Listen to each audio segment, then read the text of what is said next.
전에 설악산 지게꾼이라고 하는 임기종 집사님에 대한 글을 읽었습니다. 저번에 유퀴즈에도 나왔더라고요. 설악산 지게꾼입니다. 45년 넘게 설악산에서 지게질을 했어요.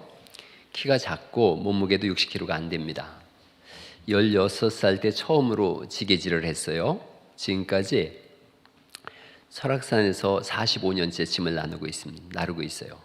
맨몸으로 올라가도 힘든 산길인데 하루에 적게는 4번, 많게는 12번까지 설악산을 오릅니다. 무거운 거는 100kg짜리를 지고서 이분이 여기로 올라가요. 그렇게 해서 한 달 동안에 이 설악산 지게질을 해서 받은 돈이 한 달에 150만 원 정도 되어져요. 근데 이분이 자기 아내가 정신지체 2급이에요. 아들을 낳는데 아들은 더 심각한 정신장애를 앓고 있어요. 근데 사람들이 이분을 주목하고 있고 작은 거인이라 그럽니다. 아주 신앙도 좋으신 집사님이에요. 10살이 간 넘었을 때에 부모님이 연달아 세상을 떠나시면서 남의 집 머슴살이부터 시작을 해서 특별히 배운 것도 없고 그러다 보니까 돌고 돌아서 설악산 지게꾼이 됐어요. 결혼할 쯤 되니까 설악산 지게꾼 선배인 분이 정신지체 2급에다가 걸음도 불편한 여성을 소개시켜줬어요.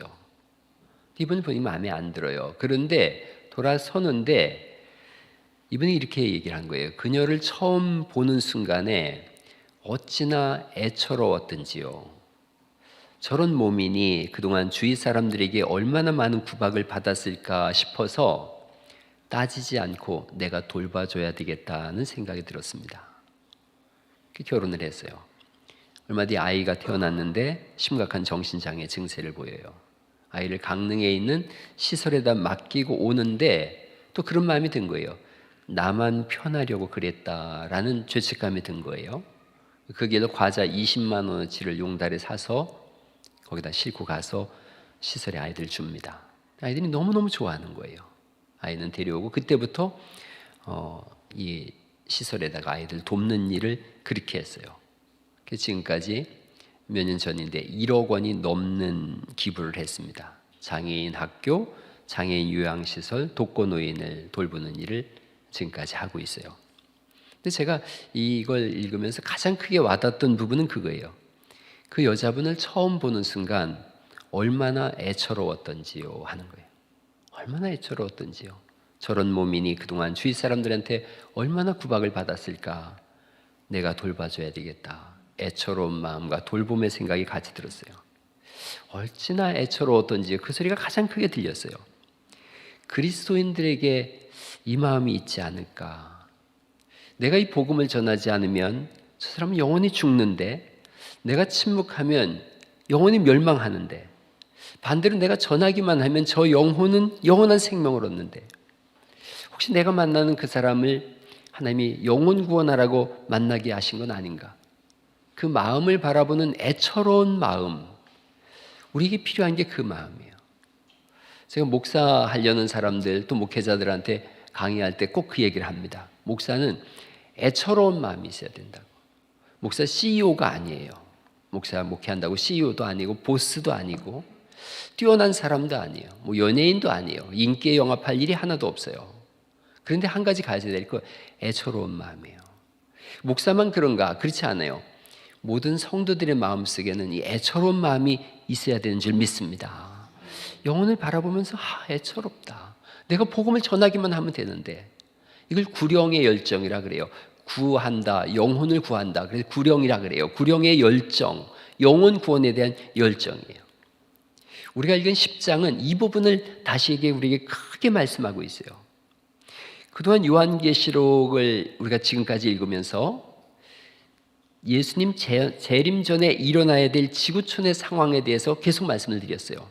7인, 이는 도장을 찍은 두루마리라고 말씀드렸어요. 7인은 심판의 서막이라면, 두 번째 지금까지 읽은 게 7 나팔이에요. 나팔이 불릴 때마다 큰 재앙과 심판이 일어났어요. 그리고 이제 마지막에 우리가 읽을 것이 7 대접이에요. 이걸 진노의 7 대접이라 그러는데, 7 대접이 쏟아지는 순간 지구촌은 심판으로 끝이 나는 거예요. 근데 한번 이제 기억을 더듬어 보세요. 일곱 인, 첫 번째 배웠던 일곱 인에서 첫째, 둘째, 셋째, 넷째, 다섯째, 여섯째 인을 뗄 때마다 점점 더 두려운 장면들이 목격되어졌어요. 화평이 사라지고 서로 죽이고 극심한 가뭄으로 인해서 굶어 죽기도 하고. 요한계시록 6장을 한번 넘어가 보시겠습니까? 우리가 10장을 읽었지만 6장 12절 말씀해 보시면 아주 클라이막스가 6장 12절로 14절 말씀인데, 6장 12절에 내가 보니 여섯째 인을 떼실 때에 큰 지진이 나며 해가 검은 털로 짠 상복같이 검어지고 달은 온통 피같이 되며 하늘의 별들이 떨어지고, 그리고 14절에 하늘은 두루마리가 말리는 것 같이 떠나고 각 산과 섬이 제자리에서 다 옮겨지고, 그리고 이 끔찍한 사건 속에서 15절이죠. 땅의 임금, 왕족, 장군, 부자, 강한 자, 종, 자유인 할 것 없이 다 바위 틈에 숨어서 얼마나 무서운지 산들과 바위에게 우리 위에 떨어져서 우리를 죽여서 하나님의 진노에서 우리를 벗어나게 해달라. 그리고 이제 17절 말씀을 같이 한번 읽어보죠. 6장 17절 시작. 그들의 진노의 큰 날이 이르렀으니 누가 능히 서리요. 이렇게 말씀하세요. 지금 일곱째 인이 떼어지면 끝나는 거예요, 역사는.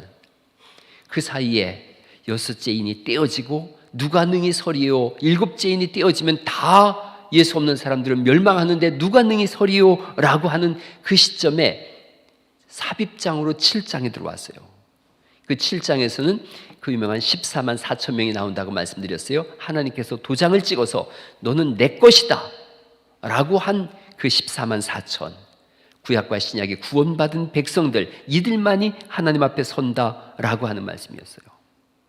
그리고 이제 일곱째 인이 떼어지는 순간 그 일곱째 인 두루마리 속에는 일곱 나팔이 들어있더라는 거예요.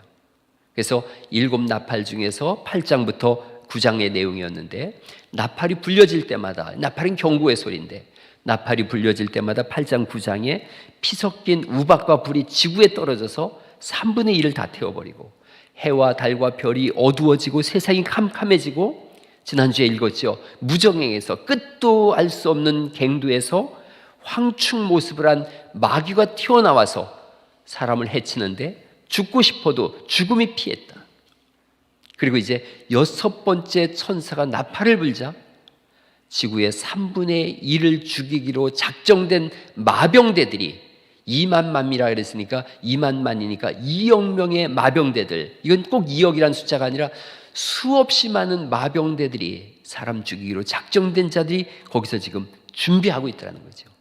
이제 네 사방에 바람이 놓여지는 순간 온 지구촌을 휩쓸면서 지구의 세 사람 중에 한 사람은 죽이기로 작정된 자들이 준비하고 있는 거예요. 그런 지구촌의 모든 상황을 보면서 사람들은 여전히 예수님을 믿지 않고, 그건 뭐 기후의 변화일 뿐이야, 온난화지, 사람들이 악해서 그렇지, 전쟁 때문이지 라고 하면서 여전히 살인, 복술, 음행, 도둑질을 자행하고 있더라는 거죠. 우상숭배를 끊임없이 자행하고 있는 거예요. 이제 마지막 일곱 번째 나팔이 불려지면 그 일곱 번째 나팔 속에는 일곱 진노의 대접이 들어있어서 이게 쏟아지게 되어지고 세상은 다 멸망하는 거예요.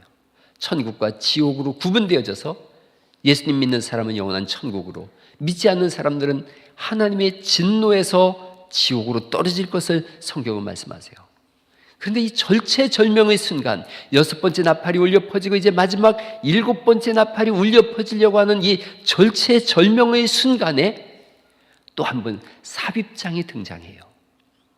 여섯 번째 인이 떼어지고 일곱 번째 인이 떼어지기 직전에 삽입장이 등장해서 도장을 찍은 사람들을 보호하겠다고 하신 하나님께서 똑같은 맥락에서 이제 여섯 번째 나팔이 불려지고 마지막 나팔이 불려지기 직전에 지금 그 삽입장이 10장에 있는 내용이에요. 그 10장은 이렇게 시작되어집니다. 10장을 다시 한번 보실까요? 10장 1절 2절을 같이 한번 읽어보실까요? 10장 1절 2절 시작.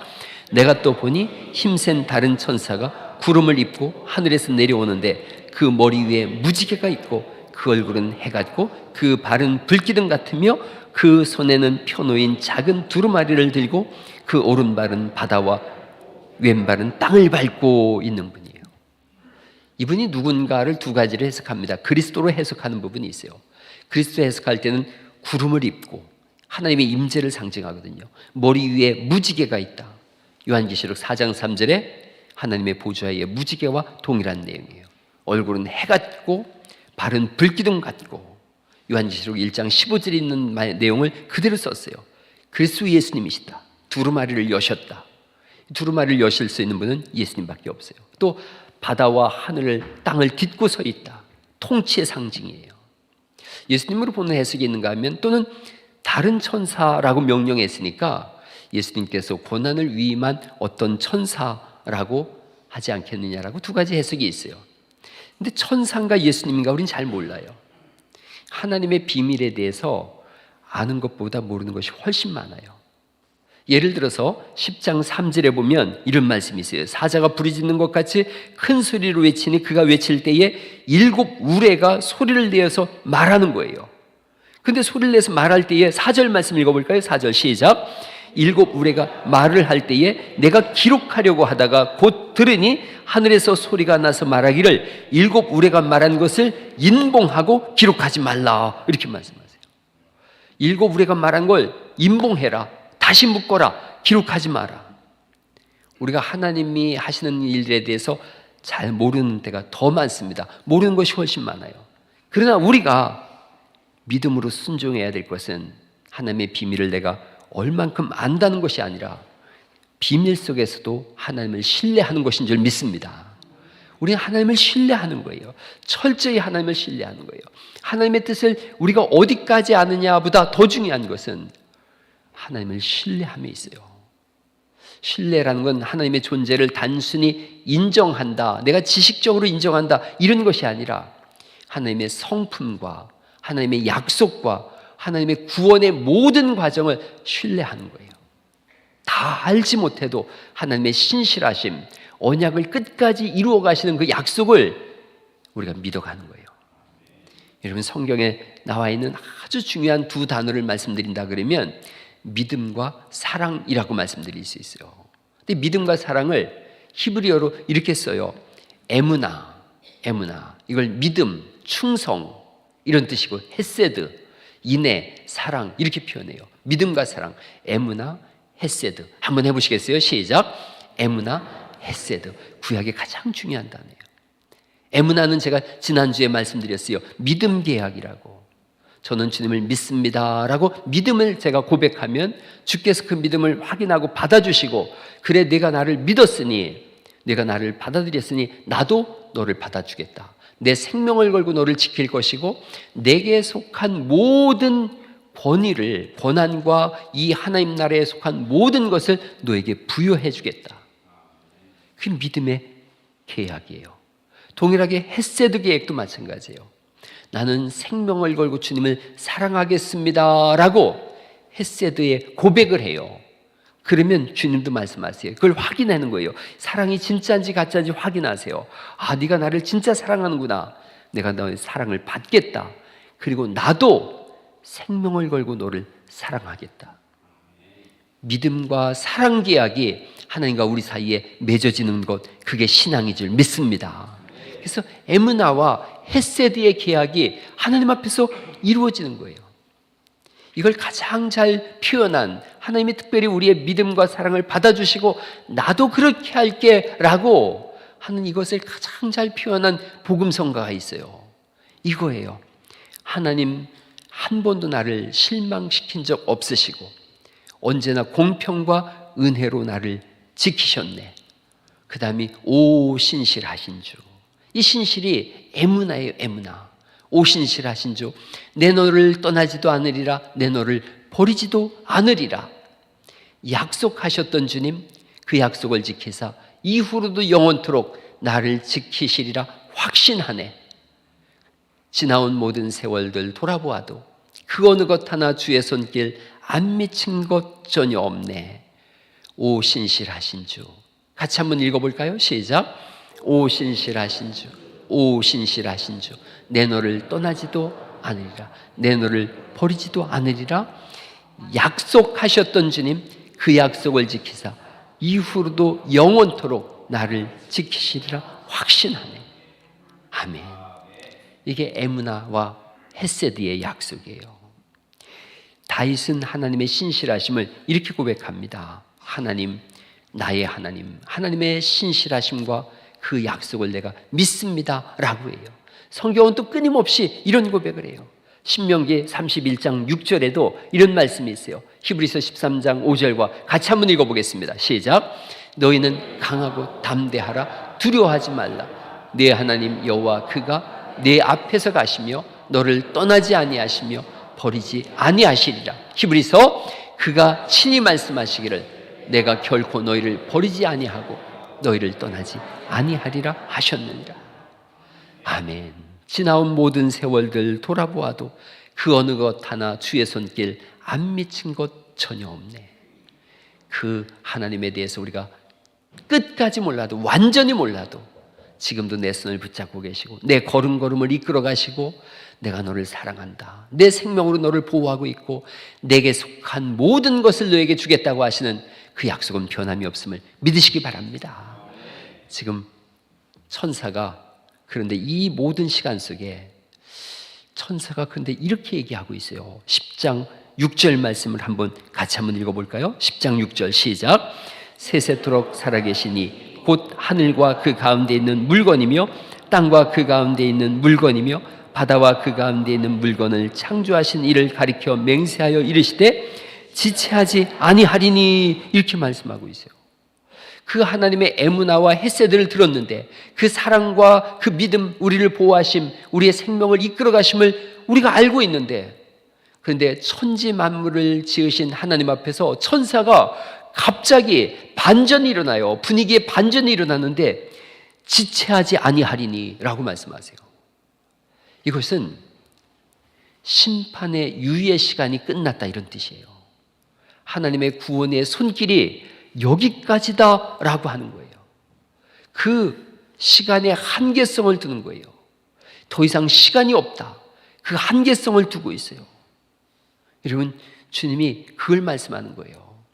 이 세상에 우리가 호흡하고 있는 동안, 또는 주님이 다시 오실 재림의 그 기간 동안 이 두 가지를 말씀하세요. 더 이상 지체하지 않겠다, 급박한 말씀을 하고 있는 거예요. 지난주에 제가 그런 말씀을 드렸어요. 복음을 받아들여야 되는 이유가 주님 언제 오실지 모르니까요. 내가 언제 주님께 갈지 모르니까요. 급박한 시간이거든요. 더 이상 지체하지 않는 그 시간이 있어요. 주의 심판의 날이 다가오고 있고 그때가 언제인지 모르는 거예요.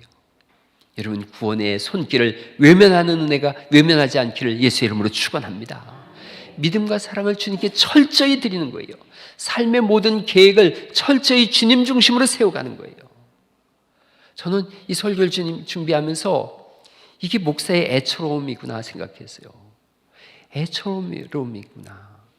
성도들을 바라볼 때에 주님의 마음이 어떨까? 애처로운 거예요. 또 지금이야. 내일이 아니야. 내일 일을 자랑하지 말라. 내일 무슨 일을 일어날는지 너희가 알지 못함이라. 지금 예수님 믿고 지금 삶을 드리고 지금 충성을 다짐하라고 주님은 우리에게 요구하고 계신 줄 믿으시기 바랍니다. 삶의 목적과 중심을 어디에 두고 사십니까? 영원한 하나님 나라가 있고 주님은 지금 마지막 7번째 나팔이 울려 퍼지기 직전에 주님이 지금 애처로움과 다급함 속에 더 이상 지체하지 않겠습니다라고 하는 천사의 그 목소리 속에 주님은 조금만 더 기다려, 잠깐만 기다려달라고 하는, 오히려 하나님이 천사를 향하여 애원하는 듯한 그 애처로움의 목소리를 듣는 내가 있기를 간절히 축원합니다. 주님은 그렇게 말씀하고 있는 거예요. 조금만 기다려라 얘야. 천사에게 주님 약속한 시간 다 됐습니다. 나팔 불 겁니다. 잠깐만 기다려라. 이 애처로움이 있어요. 더 이상 지체하지 않겠습니다라고 할 때 그걸 막아서시는 주님. 세계적으로 유명한 모델이자 패션 디자이너, 작가이면서 화가인 인도의 백만장자 여자 크리스타 로드리게스라고 하는 분이 있어요. 저분이 암에 걸렸어요. 암에 걸려서 임종 직전에 이런 글을 씁니다. 저렇게 아름다웠던 분이 암에 걸리자 저렇게 되어졌어요. 40살밖에 안 됐어요. 이분의 글을 읽어보니까 나는 지구에서 가장 유명한 차를 갖고 있습니다. 그러나 나는 병원 휠체어에 앉아 있습니다. 다양한 옷과 신발과 장신구 등 비싼 물건이 많이 내 방에 있습니다. 그러나 나는 병원에 하얀 환자복을 입고 있습니다.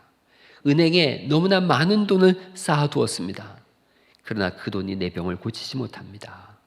나의 집은 왕궁처럼 크고 대단합니다. 그러나 나는 지금 병원 침대 하나만을 의지하고 있습니다.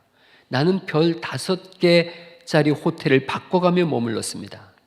그러나 나는 지금 병원의 검사소를 옮겨다니며 머물고 있습니다. 내 방에는 다이아가 박힌 그런 머리띠가 수없이 많습니다.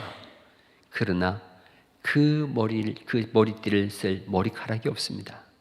자가용 비행기가 있어서 어디든 갈 수 있습니다. 그런데 지금은 간호사가 밀어주는 휠체어에 앉아 있습니다. 비행기, 보석, 장식품, 비싼 옷, 많은 돈, 비싼 차가 다 있지만 지금 나를 보호해 줄 것은 무엇도 없습니다. 이 글을 쓰고 이틀 뒤에 죽었어요. 이런 허무주의를 말하려는 게 아니에요. 하나님이 없으면 아무 의미가 없더라고요. 삶의 의미와 목적이 하나님께 두지 않으면 아무것도 없는 게 되어져 버려요. 평생을 알아가지만 영원한 사랑의 원천이신 하나님, 어떤 상황에서도 한 번도 자녀를 실망시킨 그런 것이 없으신 전능하신 아버지 하나님, 십자가에서 아들을 대신 죽여서라도 우리를 살리시는 하나님, 그 하나님께서 우리에게 말씀하세요. 내가 지체할 시간이 더 이상 없다. 이 복음을 받아들이고 살라라고 말씀하시는 줄 믿으시기 바랍니다. 그 끝없는 사랑과 환대에도 유예기간이 있어요. 이제 지체하지 아니하리니. 유예기간은 2가지예요. 오직 생명이 있을 동안만, 그리고 주님이 재림하시기 직전까지만, 나팔소리가 울려 퍼지기 전이에요. 지체하지 아니하리니, 이 말씀은 우리에게 말씀하세요. 믿음을 점검해라. 너는 정말 나에게 믿음과 사랑을 고백했느냐? 너는 나에게 정말 생명을 걸고 믿음으로 나가겠다고 그 고백이, 그 에무나의 계약이 있느냐? 너는 나를 사랑하는 것에서 너의 생명을 바치겠다고 하는 헤세드의 계약이 나에게 있느냐? 나는 이미 너에게 다 그걸 줬다라고 말씀하세요. 십자가 사건이 그거예요. 십자가는 하나님의 에무나와 헤세드가 선명하게 증명된 사건이에요. 우리에게 말씀하는 거예요. 나는 다 했는데 너는 지금 하고 있느냐? 고린도후서 13장 5절에 우리에게 이렇게 말씀하세요. 같이 한번 읽어보겠습니다. 시작. 너희는 믿음 안에 있는가? 너희 자신을 시험하고 너희 자신을 확증하라. 예수 그리스도께서 너희 안에 계신 줄을 너희가 스스로 알지 못하느냐? 그렇지 않으면 너희는 버림받은 자니라. 주님과 인격적인 연합이 있느냐? 주님의 임재 안에서 우리의 삶 속에 성령의 열매를 맺고 사느냐? 사랑과 희락과 화평과 오래 참음과 자비와 양선과 충성과 온유와 절제의 열매를 오늘도 맺어가는 삶을 살고 있는가? 날마다 자신의 삶을 다시 한번 돌아보고 나는 구원받은 자로서의 삶을 걸어가고 있는가? 여러분, 오늘 주님께서 천사를 통해서 하시는 이 지체하지 아니하리니, 이 말씀이 경홀히 여겨지지 않기를 간절히 축원합니다. 그저 종교 생활하면 되고 마음의 평안만 얻으면 되지, 나는 착하게 살아보려고 교회 왔어, 뭐 정신 건강을 위해서 왔어, 교회 가면 선한 일을 한다는 일에 내가 동참하려고 왔어, 종교 하나쯤은 있어야 될 것 같아서, 사람들이 좋아서 그냥 왔어, 뭐 교회 다녀서 손해볼 건 없잖아. 번지수를 잘못 찾아오신 거예요. 여러분, 그런 마음으로 병원의 응급실을 찾는 사람은 없어요. 병원의 응급실을 찾는 사람은 지금 죽고 사는 문제거든요. 응급실은 죽고 사는 문제를 다루는 거예요. 여기가 그런 곳이에요. 예수님 믿고 영원히 살 것인가? 아니면 예수님 없이 영원히 죽을 것인가? 내 마음대로, 믿고 싶은 대로, 내가 살고 싶은 대로 그렇게 사는 것이 종교 생활이에요. 그런데 주님께 내 믿음을 드리고 삶을 드리고 내 속에서 역사하시는 성령을 따라 열매를 맺고 사는 삶, 그것이 신앙생활인 줄 믿습니다. 예배는 그것을 결정하는 곳이에요. 오늘 이곳에서 내가 그걸 결정하는 거예요. 보면은 6번째 나팔이 불려지고 난 후에요. 제가 7인과 7나팔과 7대접은 같은 그림을 누가 보느냐에 따라서 관점이 다른 거라고 말씀드렸어요. 이걸 나선형 구조라 그래요. 7인과 7나팔과 7대접, 7인은 예수 믿는 사람들의 입장에서 본 거예요. 그러니까 크게 이게 그렇게 무서운 일인가 할 수도 있어요. 7나팔은 예수님 믿지 않는 사람들이 직접 당하는 일이에요. 차라리 내가 죽었으면 좋겠다. 근데 죽음이 피해가는 거예요. 7대접은 더 이상 방법이 없다는 거예요. 이제 끝났다라는 거예요. 그 7인 중에서 6번째 인이 떼어지고 7번째 인이 떼어지기 전에 주님이 잠깐 도장을 찍고 14만 4천 구원받은 사람들을 확인하는 거예요. 이제 6번째 나팔이 불려지고 7번째 나팔이 불려지면 그 속에 7대접이 쏟아져 나와서 다 끝나는데 주님이 잠깐 하세요. 잠깐 하시고서 8절부터 10절까지가 아주 중요한 말씀이에요. 10장 8절에서 10절 말씀을 다시 한번 읽어보시죠. 8절에서 10절 말씀 시작.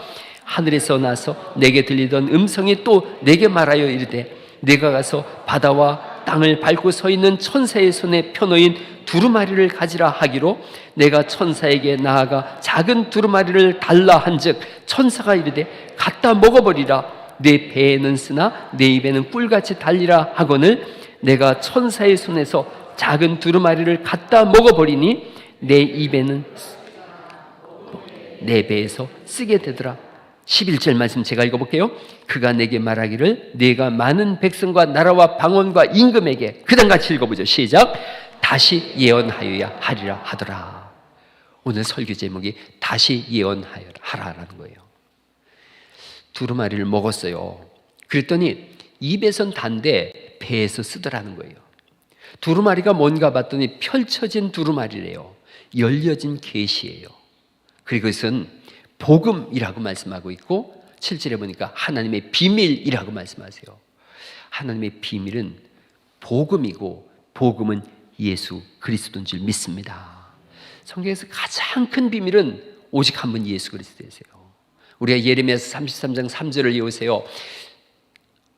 너는 내게 부르짖으라. 내가 내게 알지 못하는 크고 놀라운 일을 내게 보이리라. 크고 비밀한 일을 내게 보이리라. 그 크고 비밀한 일이 뭐냐 하면 예수 그리스도예요.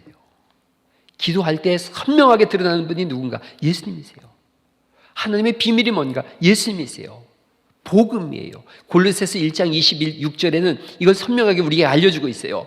이 비밀은 만세와 만대로부터 감추어졌던 것인데 이제는 그의 성도들에게 나타났고 하나님이 그들로 하여금 이 비밀의 영광이 이방인 가운데 얼마나 풍성한지를 알게 하려 하심이라. 같이 읽어보죠. 그 다음 시작. 이 비밀은 너희 안에 계신 그리스도시니 곧 영광의 소망이시라. 우리 안에 계신 예수님이 비밀이라고 말씀하세요. 그래서 우리가 이 비밀을 가진 거예요. 이 비밀을 갖고 사람들을 보니까 애처로운 거예요. 예수님이 없는 그 사람들 한 영혼 한 영혼을 보니까 너무 애처로운 거예요. 주님이 우리에게 말씀하시는 거예요. 다시 예언해라. 요한계시록에 이 6번째 나팔이 울려 퍼지고 마지막 종말의 나팔이 울려 퍼지기 직전에 다시 예언해라. 다시 복음을 선포해라. 오직 예수님만이 구원자시라고 다시 증거해라. 예수님 믿고 우리에게는 말씀하는 거예요. 제대로 된 신앙생활을 하라. 그리고 다른 사람들에게도 예수 믿고 제대로 신앙생활하세요라고 다시 증거해라. 이걸 외치라는 거예요. 외쳐라. 그냥 잠잠하지 말라. 외쳐라. 이사야서 40장 9절 말씀에 보니까 이걸 아름다운 소식이라고 말씀하세요. 아름다운 소식을 시온에 전하는 자여 너는 높은 산에 오르라. 아름다운 소식을 예루살렘에 전파하는 자여 너는 힘써 소리를 높이라.